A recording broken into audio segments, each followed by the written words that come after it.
Hello and welcome to another modelling video. This is Alan from the McConaughey at YouTube with another 70-second armour build. Again, we've got a locally made Sparrow Cast kit in a small plastic bag depicting a 203mm tracked Soviet howitzer.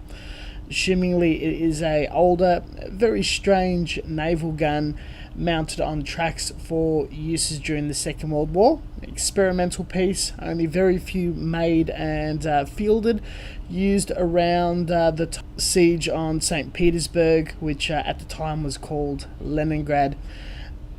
Due to the oversized and ridiculously large caliber of the gun, it is a common mistake to misscale or assume that it's a much larger 35th scale, smaller field gun.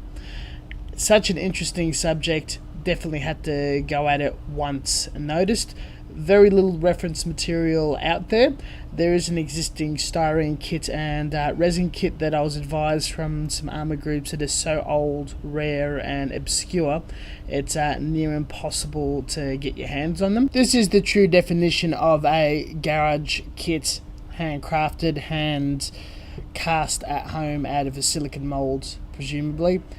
A lot of the parts have way too much flash and also riddled with small and large air bubbles. The first job was to sort it out, find pictures, have a look online and just get as many views as possible. The picture previous from a styrene kit was the most helpful in figuring out what I have to trim that's flash or sprue and what is exactly detail and what detail is missing from the larger air bubbles. Flash was easy enough to remove, being paper thin with the tip of a sharp knife tracing around. Cutting off the sprues itself wasn't too hard. A hobby saw, wetting the area and the blade, drying immediately after, or just using nippers and a knife to carve and trim. Later wet sanding each of the surfaces flat and some other uneven surfaces from excess lubricant. This would break down from a very high grit, around the 100 something, and working my way down about 4 or 5 steps to about 2000 grit to polish the lot up. Went through my usual regime of cleaning the resin parts in detergent after the resin cleaning and sanding to remove excess release agents.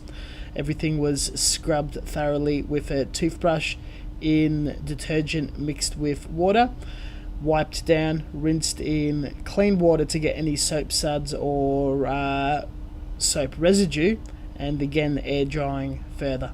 The largest piece, being the chassis of the vehicle, was heavily bowed or distorted from the casting process.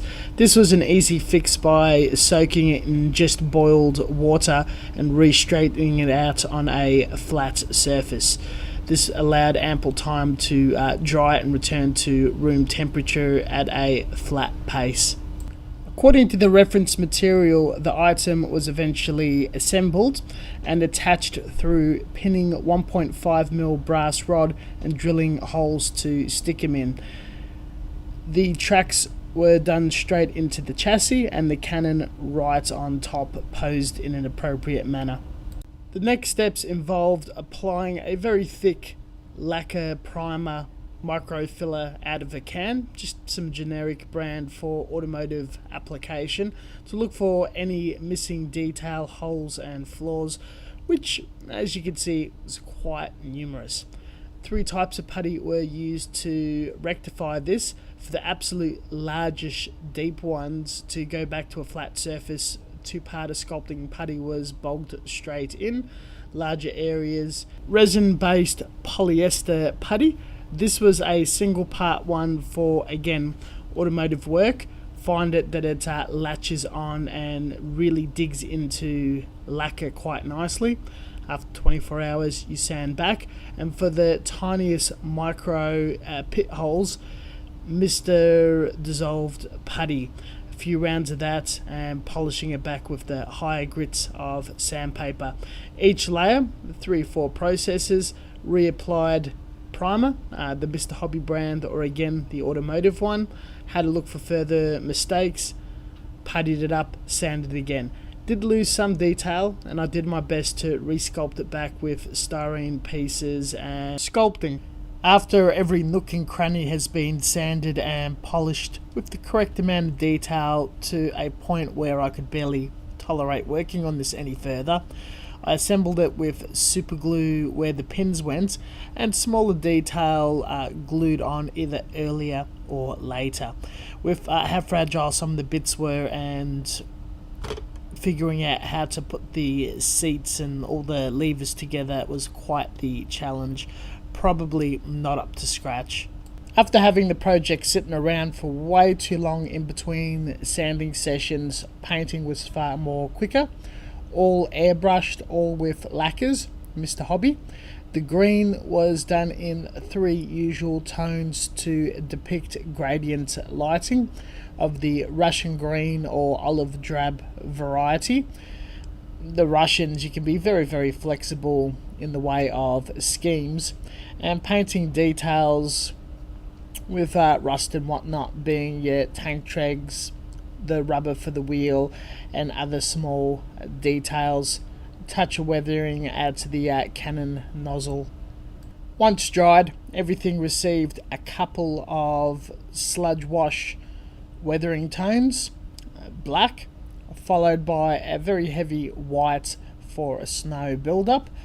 Pencils, makeup pencils, were used to do the edgings and some lines, black and silver for chipping, followed by a makeup pad set of pigments applied via Q-tip to do a heavier build-up of very light greys and whites to show snow sitting on the top higher surfaces, such as a build-up after heavy snow while not in use.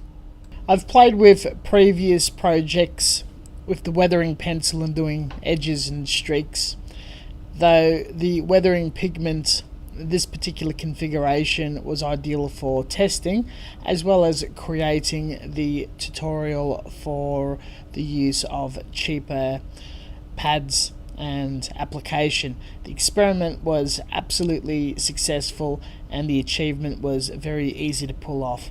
With every layer of weathering, a lacquer clear mat was applied to build up and not smudge the work that was happening below, or solvents dissolving or bleeding into each other, which is very important, meaning each stage does take a few days of a quick session, let it dry, next day clear coat, let it dry. Very small proportions of work, but worthwhile for a build up. Working on other projects really do help. I was very excited to pick this up and just how unusual and weird it is. Later to find out that many 72nd Armour modelers are after this particular subject to build. It's quite a holy grail, with some really wanting the original kits. I should have known better with jumping in a locally made garage kit in the amount of troubles and the sort of finished result I'll get, but this is just too good to not jump into. Definitely, I normally say it's not my best work, but I think the effort is truly not too bad and a definite upgrade in the last poorer models that I've made, and definitely a fantastic test bed to trial out a few new things. So overall, not too bad effort. Pretty happy how it came out for sure. If you desire this subject matter, it's the only way to get your hands on it. Check out some secondhand swap and sell modelling events around Melbourne and some other smaller wargaming events around the place to hit up the Sparrow Cast guys in picking up a copy of this or their catalogue. Very worthwhile checking out. Anywhere else in the world, you definitely do have to snoop around online if you do want this subject matter. It's this or the other 2 kits, all equally challenge, but definitely a challenge worth going through to have this in your collection. I'm very glad that I went ahead and pretty pleased that it's up there with all of my other self-propelled guns and howitzer pieces. Thank you very much for watching. As always, until next time, stay tuned for further armour and other modelling content, tutorials, demonstrations, airbrushing, all that sort of stuff. Check out the links down below for social media and other content that I put up there. Happy to answer any questions and look at the comment section. See you guys later.